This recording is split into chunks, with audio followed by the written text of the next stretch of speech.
jolly mood. ஒரு பிரகாசமான காலை. சீச்சி எலி புல்வெளியில் குதிச்சு குதிச்சு நடந்தான். அவனுக்கு ரொம்ப ஹாப்பி மூட்.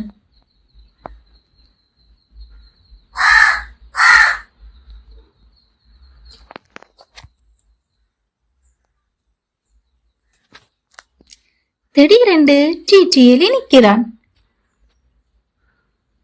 அவனுக்கு பின்னாலே ஒரு எலி மாதிரியே இன்னொரு உருவம். அடடே, இது யாரு என்று சீச்சி எலி சிந்தித்தான். சீச்சி எலி வேகமாக ஓடினான். அந்த உருவமும் வேகமாக ஓடுது.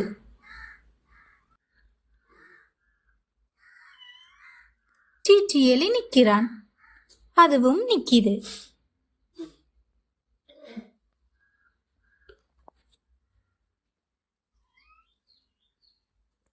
சீச்சி எலி கையை தூக்கினான்.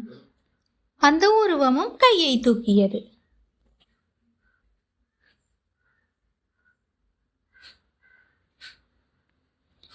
சீச்சி எலிக்கு சிரிப்பு வந்துவிட்டது. இது என்னோட நிழல் தான் என்று நினைத்தான்.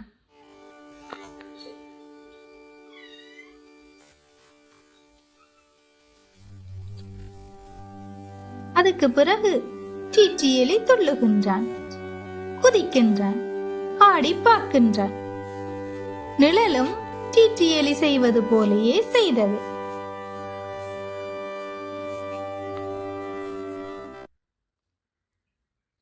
மேகம் மெதுமெதுவாக சூரியனை மூடியது.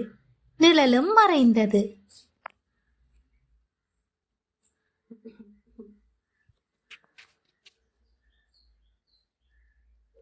அடே, என் நண்பன் போயிட்டானே என்று சீச்சி எலி யோசித்தான்.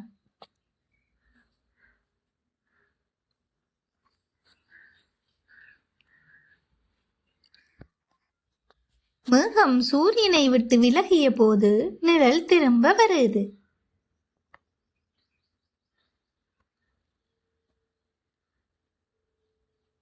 சீச்சி எலி சிரித்துக்கொண்டு நினைத்தான், சின்ன விஷயங்களே கூட நமக்கு பெரிய சந்தோஷத்தை தரும்.